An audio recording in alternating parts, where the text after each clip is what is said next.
Hello students, welcome to this GS maths and science classes. आज का topic है electric field at a point on the equatorial line of a dipole. Dipole के equatorial line पर किसी point पर electric field को हम लोग फाइंड आउट करेंगे। तो देखिए, कोई किसी भी डायपोल का जो टोटल चार्ज होता है वो होता है ज़ीरो, यानी कि डायपोल में उसके एक एंड पर माइनस क्यू चार्ज होता है और उसके दूसरे एंड पर प्लस क्यू चार्ज होता है, और दोनों चार्ज का मैग्नीट्यूड सेम है लेकिन उस दोनों का साइन जो है वो अपोजिट है। इसकी वजह से दोनों चार्जेस का जो टोटल चार्ज होती है वो ज़ीरो के बराबर होती है। लेकिन डायपोल की वजह से किसी भी पॉइंट पर इलेक्ट्रिक फील्ड ज़ीरो नहीं होता है, इस चीज़ को हम लोग समझेंगे। तो सब आज के इस टॉपिक में हम लोग देखेंगे कि डायपोल के परपेंडिकुलर बाइसेक्टर यानी कि इक्वेटोरियल लाइन पे इलेक्ट्रिक फील्ड क्या होती है।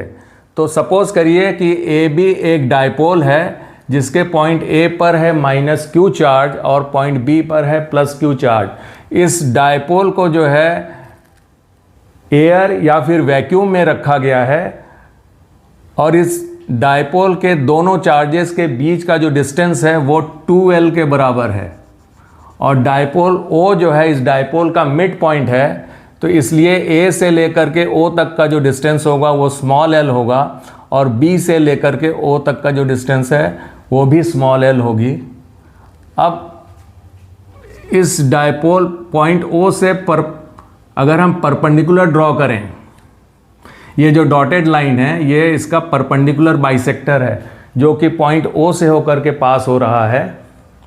अब इस परपेंडिकुलर बाइसेक्टर पर अगर कोई पॉइंट P, सपोज करिए कि हमने पॉइंट P लिया हुआ है, तो इस P पॉइंट पर जिसका कि डिस्टेंस पॉइंट O से स्मॉल r है, तो इस P पॉइंट पर इलेक्ट्रिक फील्ड कितना होगा इसी को हम लोग फाइंड आउट करेंगे। तो यहाँ पर पॉइंट P पर इलेक्ट्रिक फील्ड को फाइंड करने के लिए यहाँ पर एक यूनिट पॉजिटिव टेस्ट चार्ज को रखना होगा। तो जैसे ही हम यूनिट पॉजिटिव टेस्ट चार्ज को पॉइंट P पर रखेंगे तो यहाँ पर प्लस क्यू की वजह से जो इलेक्ट्रिक फील्ड होगी वो होगी E1, और जिसका कि डायरेक्शन जो होगा वो अलोंग BP यानी कि away from positive charge plus Q, और माइनस क्यू की वजह से पॉइंट P पर जो इलेक्ट्रिक फील्ड होगी उसका डायरेक्शन अलोंग PA यानी कि टूवर्ड्स माइनस क्यू चार्ज के तरफ होगा, और उसका जो मैग्नीट्यूड होगा वो E2 होगा। अब ये जो ट्रायंगल PAB है यह एक आइसोसेलेस ट्रायंगल है, क्योंकि पॉइंट P जो है वो इसके परपेंडिकुलर बाइसेक्टर पर है, तो PA डिस्टेंस और PB डिस्टेंस जो है वो इक्वल होगी। अब अगर पॉइंट P का डिस्टेंस पॉइंट O से अगर R है तो BP स्क्वायर, पाइथागोरस थ्योरम से अगर हम डिस्टेंस BP का स्क्वायर निकालें तो BP square is equals to R square plus L square. R जो है वो परपेंडिकुलर है और OB जो है वो बेस है, तो BP square is equals to हो जाएगा R square plus L square. उसी तरीके से AP स्क्वायर इस वाले ट्रायंगल में AOP में AP square is equals to ये हो जाएगा R square OP square plus A square यानी कि R square plus L square. तो यहाँ से हमने देखा कि BP square is equals to AP square यानी कि BP square is equals to AP square, यानी कि AP डिस्टेंस और BP डिस्टेंस ये दोनों इक्वल है। तो अगर हम पॉइंट P पर इलेक्ट्रिक फील्ड E1 का मैग्नीट्यूड फाइंड करें तो E1 is equals to 1/4 pi epsilon naught into Q। Charge का मैग्नीट्यूड है Q, तो Q अपॉन डिस्टेंस BP का स्क्वायर। ये चार्ज Q और पॉइंट P के बीच का जो डिस्टेंस है वो BP है, तो यहाँ पर हो जाएगा Q upon BP square which is equals to 1/4 pi epsilon naught Q upon अब बी पी स्क्वायर की वैल्यू जो है वो R square plus L square है, तो यहाँ पर बी पी स्क्वायर की वैल्यू को रखने पर ये हो जाएगा 1/4πε0 Q upon R square plus L square. और इसका जो डायरेक्शन होगा वो अलोंग बी पी, यानी कि बी से पी की तरफ टूवर्ड्स E1, यानी कि away from positive charge Q। और इसी तरीके से अगर electric magnitude of electric field E2 find करें तो 1/4πε0 into Q upon A P square, A से पी तक का distance A P square which is equals to 1/4πε0 Q upon, अब ए पी स्क्वायर की वैल्यू भी R square plus L square है, तो यहाँ पे R square plus L square, और इस E2 का जो डायरेक्शन होगा वो टूवर्ड्स माइनस क्यू चार्ज। अब दोनों E1 और E2 चूंकि ये वेक्टर क्वांटिटी है, E1 और E2 इलेक्ट्रिक फील्ड जो है वेक्टर क्वांटिटी होती है, इसलिए इसको अगर हम इसका जो है रिजल्टेंट निकालना होगा तो हमको क्या करना पड़ेगा, इस E1 और E2 को हॉरिजॉन्टल और वर्टिकल कंपोनेंट में इसको डिवाइड करना पड़ेगा। तो अब यहाँ पर अगर हमने एंगल पी ए बी को हमने एंगल थीटा मान लिया है, तो चूंकि ट्रायंगल ए पी बी एक आइसोसेलेस ट्रायंगल है, तो इसलिए एंगल पी बी ए भी ये भी एंगल थीटा होगी। और यहाँ पर जो E1 और E2 का रिजल्टेंट अगर सपोज करिए E है, तो यहाँ पर एंगल ई पी ए ये भी एंगल थीटा होगा, क्योंकि PE और AB ये दोनों पैरेलल लाइन है और AP जो है ट्रांसवर्सल है, तो इसलिए ये वाला एंगल EPA और एंगल PAB ये ऑल्टरनेट एंगल है, इसलिए दोनों की वैल्यू सेम होगी। और इसी तरीके से एंगल E1PE और एंगल PBA ये दोनों एंगल जो है ये कॉरेस्पॉन्डिंग एंगल है, इसलिए इन दोनों की वैल्यू भी सेम होगी। अब आइए इस फिगर को थोड़ा सा एक्सटेंडेड फॉर्म में देखते हैं। तो यहाँ पर पॉइंट P पर दो इलेक्ट्रिक वेक्टर है, एक है E1 और दूसरा है E2। अब E1 के अगर हम दो कंपोनेंट रिजॉल्व करें, दो कंपोनेंट में इसको अगर हम रिजॉल्व करें, तो इसके दो कंपोनेंट, एक E1 साइन थीटा जो कि वर्टिकल डायरेक्शन में होगा और हॉरिजॉन्टल डायरेक्शन में E1 कॉस थीटा। और उसी तरीके से अगर E2 को के दो कंपोनेंट हम रिजॉल्व करें तो इसका vertical component downward E2 sine theta और horizontal component E2 cos theta जो कि E1 कॉस थीटा के अलोंग होगी। अब अगर हम यहाँ से देखें E1 और E2, तो इन दोनों का जो मैग्नीट्यूड है, ये दोनों चीज़ें हैं, तो मैग्नीट्यूड दोनों का सेम है, यानी कि magnitude of E1 is equals to magnitude of E2।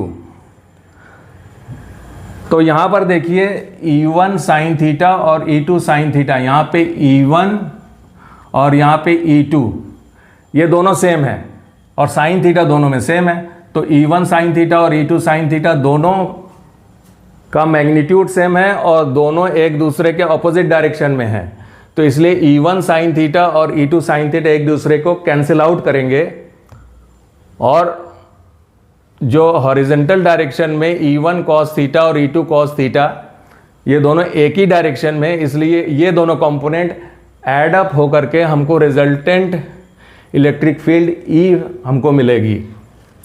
तो E इज इक्वल्स टू हो जाएगा E1 cos theta plus E2 cos theta. अब चूंकि E1 और E2 यानी कि दोनों का मैग्नीट्यूड सेम है, इसलिए चूंकि E1 is equals to E2, तो हम E2 की जगह E1 लिख सकते हैं और हमारा जो एक्सप्रेशन हो जाएगा वो इस तरीके से E is equals to E1 cos theta. अब अगर E1 की वैल्यू को अगर हम यहाँ से सब्स्टिट्यूट करें तो नेट इलेक्ट्रिक फील्ड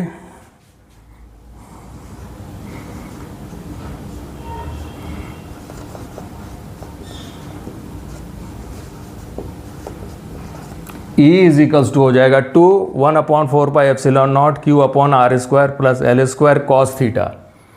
अब हमको इस ट्रायंगल PAO से अगर हम कॉस थीटा की वैल्यू को फाइंड करें तो cos theta is equals to होता है बेस अपॉन हाइपोटेन्यूज। तो हमारा यहाँ बेस है AO और हाइपोटेन्यूज है AP।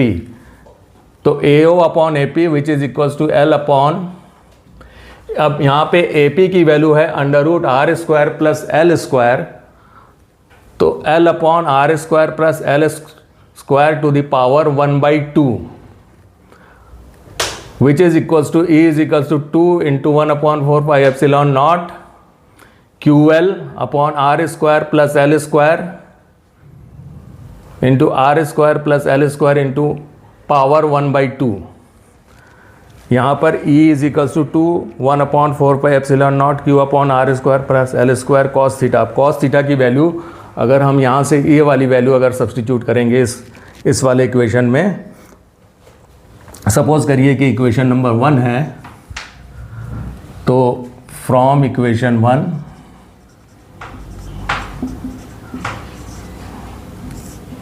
E is equals to हो जाएगा 2 into 1/4πε0 QL upon R square plus L square, और कॉस थीटा की value L upon R square plus L square to the power 1/2 रखने पर ये हो जाएगा R square plus L square 1/2। Now R square plus L square and R square plus L square 1/2 को अगर हम इसको कंबाइन करके लिखें तो ये हो जाएगा E is equals to Q into 12 4πε0 R square plus L square to the power 3/2। अब Q into 12, since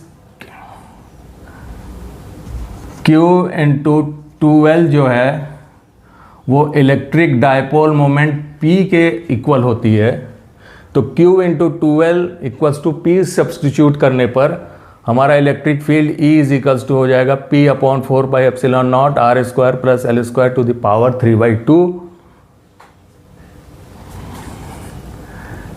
Newton per coulomb. If L is very very smaller than R, यानी कि ये L जो है ये R से अगर बहुत छोटा हो, then L square is very very smaller than R square. In that case L square can be neglected।